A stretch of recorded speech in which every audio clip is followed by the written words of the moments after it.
Welcome to prime nine ఎయిటర్స్ analysis. నేను రాజు. ఒక ప్రధానమంత్రి, ఒక ఉప ముఖ్యమంత్రి, అలాగే ఒక ముఖ్యమంత్రి ఇంటికి వెళ్ళడం అనేది బహుశా భారతదేశ చరిత్రలోనే చాలా అరుదుగా జరిగినటువంటి సంఘటన. ఎందుకంటే ఎలాంటి స్పెషల్ లేకుండా, ప్రత్యేకత లేకుండా ఒక ప్రధానమంత్రి ప్రత్యేకంగా వాళ్ళ ఇళ్ళకి వెళ్ళి వాళ్ళ కుటుంబ సభ్యులతోటి కలిసి ఒక ఆప్యాయంగా ఆయన మాట్లాడినటువంటి పరిస్థితి చూస్తూ ఉంటే, నరేంద్ర మోడీ ఏ విధంగా రాజకీయ పరిణతితో కూడినటువంటి ఒక సరదా రాజకీయాలు చేస్తున్నారు అనే దానికి ఇది ఒక గొప్ప ఉదాహరణ. ఎందుకంటే పవన్ కళ్యాణ్కి ఇటీవల ఒక సర్జరీ జరిగిన సందర్భంలో వెంటనే మోడీ గారు ఫోన్ చేసి పవన్ కళ్యాణ్తో మాట్లాడారు. ఆయన యోగక్షేమాలు అడిగి తెలుసుకున్నారు. సో ఈ సందర్భంలోనే ఆయన నిన్న హైదరాబాద్ పర్యటనకు వచ్చారు.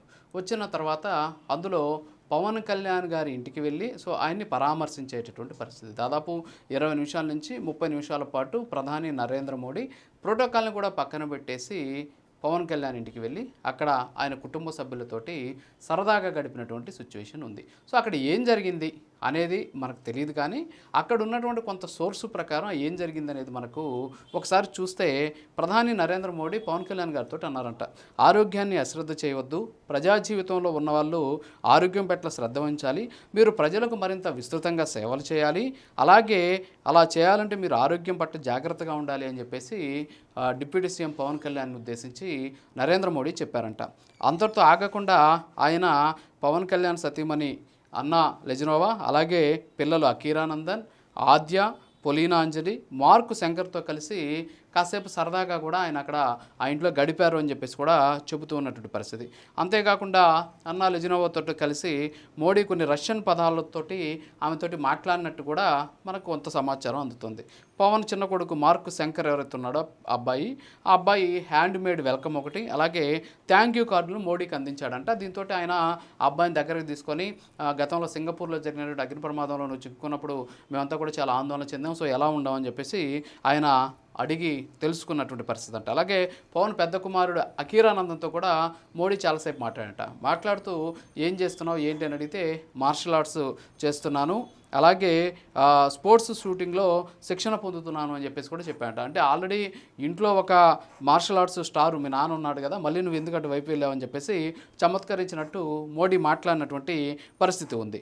దీంతోపాటు అక్కడ అబ్బాయి ఎవరైతే అకీరానందన్ ఉన్నాడో ఆయన ప్రఖ్యాత హిందీ కవి రామ్ధారీ సింగ్ దినకర్ కవితని వినిపించాడంట. దీంతో ఆయన అభినందించాడంట. తర్వాత ఆద్య అలాగే పలీనాంజనితో కూడా ప్రధాని మాట్లాడి వాళ్ళ చదువుల గురించి కూడా అది తెలుసుకున్నారంట. సో ఇదంతా కూడా చూస్తూ ఉంటే ఒక ప్రధానమంత్రి స్థాయి వ్యక్తి సాధారణంగా ఒక ఇంట్లో ఏదైనా ఇన్సిడెంట్స్ జరిగినప్పుడు వాళ్ళని పరామర్శించడానికి వెళ్తూ ఉంటారు. మరి అలాంటి సందర్భంలో వెళ్ళి కుటుంబంతో మాట్లాడి ఒక 5-10 నిమిషాలు గడిపేసి వచ్చేసేటటువంటి పరిస్థితి. కానీ తొలిసారిగా నరేంద్ర మోడీ తన రాజకీయ జీవితంలో కావచ్చు, అట్ ది సేమ్ టైం భారతదేశ చరిత్రలో ఒక ప్రధానమంత్రి ఒక పార్టీ అధినేత ఇంటికో, లేకపోతే ఒక డిప్యూటీ సీఎం స్థాయి ఇంటికో, లేకపోతే సీఎం ముఖ్యమంత్రి ఇంటికి వెళ్ళి వాళ్ళ కుటుంబ సభ్యులతోటి సరదాగా గడిపినటువంటి సన్నివేశం. దీన్ని అందరూ కూడా చాలా అద్భుతమైనటువంటి సన్నివేశంగా కూడా చెబుతున్నారు. ఎందుకంటే మోడీకి ఇదే కొత్త కాదు. గతంలో అనేక మంది నాయకుల ఇళ్ళకి పొంగల్ సందర్భంగా వెళ్ళి అక్కడ పొంగల్ వేడుకల్లో పాల్గొన్నటువంటి పరిస్థితి కూడా ఉంది. తమిళనాడు చెందినటువంటి కేంద్ర మంత్రి ఇంటికి కూడా ఆయన వెళ్ళినటువంటి సిచ్యువేషన్. ఇవన్నీ కూడా పక్కన పెట్టేస్తే నాకు తెలిసి గుర్తుంది 2005లోనో 2006లోనో అనుకుంటాను, పాకిస్తాన్ ప్రధానమంత్రి అప్పట్లో నవాజ్ షరీఫ్ ఉంటే ఆయన మనవరాలు పెళ్లికి పాకిస్తాన్లో ఆయన ఇంటికి వెళ్ళిపోయినటువంటి పరిస్థితి మోడీ గారు. సో ఆ విధంగా ఆయన ఏంటి అంటే మానవ సంబంధాలకు ఎక్కువ విలువిస్తూ ఉంటారు. సో ఇప్పుడు పవన్ కళ్యాణ్ ఇంటికి చంద్రబాబు ఇంటికి మోడీ వెళ్ళడంతో చాలామంది పాపం జీర్ణించుకోలేకపోతున్నారు. ముఖ్యంగా వైఎస్ఆర్ కాంగ్రెస్ పార్టీకి సంబంధించిన నాయకులు, ఆ పార్టీకి సంబంధించిన క్యాడర్తో కూడా దీన్ని ఒక ఆందోళన చెందుతూ ఉన్నటువంటి పరిస్థితి. వీళ్ళ ఇంటికి వెళ్ళాడు, ఇప్పుడు ఇది ఒక పెద్ద ఎలివేషన్ వచ్చేసింది అనేటటువంటి ఆందోళన వాళ్ళలో కనిపిస్తుంది. సో ఇవన్నీ కూడా పక్కన పెట్టేస్తే అసలు మోడీ పర్యటన వాళ్ళ ఇంటికి ఎందుకు వెళ్లాల్సి వచ్చింది అనేటటువంటి దాని మీద సర్వత్రా చర్చ నడుస్తూ ఉన్నటువంటి పరిస్థితి. ఎందుకంటే నిన్న జరిగినటువంటి మీటింగ్లో రేవంత్ రెడ్డిని ఉద్దేశించి మోడీ ఒక మాట అన్నాడు.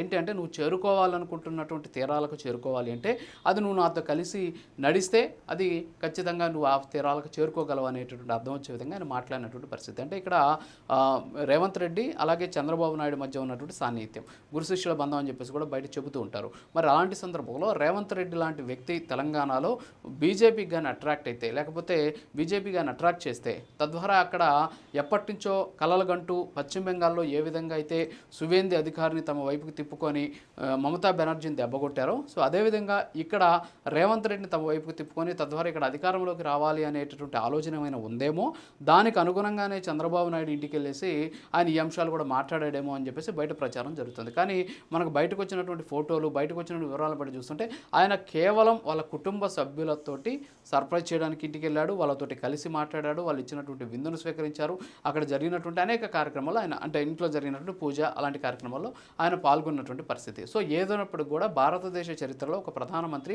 ఈ విధంగా ప్రోటోకాల్ని పక్కన పెట్టేసి వెళ్ళడం అనేది నిజంగా అరుదైనటువంటి సంఘటన. ఇటీవల కాలంలో మోడీ వ్యవహరిస్తున్నటువంటి శైలి చాలా భిన్నంగా కూడా కనిపిస్తుంది. ఎవరైనా సరే పెళ్లి చేసుకుంటున్నారు, పెళ్లి సందర్భంగా ఎవరైనా పత్రిక పంపిస్తే పిఎంఓ నుంచి వాళ్ళకి అభినందనలు చెబుతూ ఒక రకమైనటువంటి రిప్లైలు కూడా ఇస్తూ ఉన్నటువంటి పరిస్థితి. సో ఇలాంటి పరిస్థితుల్లో ప్రస్తుతం మోడీ ఎందుకు వాళ్ళ ఇంటికి వెళ్ళాడు అనే దాని మీద అయితే సర్వత్రా చర్చ నడుస్తుంది. కానీ వాస్తవంగా మానవ సంబంధాల నేపథ్యంలో హైదరాబాద్కి ఎలాగో వచ్చాను, పవన్ కళ్యాణ్ గారు ఆల్రెడీ శస్త్రచికిత్స చేయించుకున్నారు కాబట్టి సో ఆయన పరామర్శించడం, ఆ పక్కనే చంద్రబాబు నాయుడు గారి ఇల్లు కూడా ఉంది కాబట్టి సో అక్కడికి వెళ్ళాలి అనేటువంటి ఆలోచన అప్పటికప్పుడు వచ్చి ఉండొచ్చేమో. కానీ దీన్ని చాలామంది భూతత్వంలో చూపించేసేటువంటి ప్రయత్నం కూడా చేస్తున్నారు. సో ఏదైనప్పుడు కూడా ఇలాంటి ప్రధానమంత్రి నిజంగా ఇది రాజకీయ జిమ్మిక్కా, లేకపోతే నిజంగానే ఆయన అక్కడికి వెళ్ళాడా, లేకపోతే ఏదైనా ఒక పొలిటికల్ స్టంటా అనే పక్కన పెడితే ఆ వెళ్ళడం అనడం, ఆ కుటుంబంతో ఆయన వ్యవహరించినటువంటి తీరు, సో ఇదంతా కూడా నిజంగా అందరూ కూడా హర్షిస్తూ ఉన్నటువంటి సిచ్యువేషన్ కనిపిస్తుంది. సో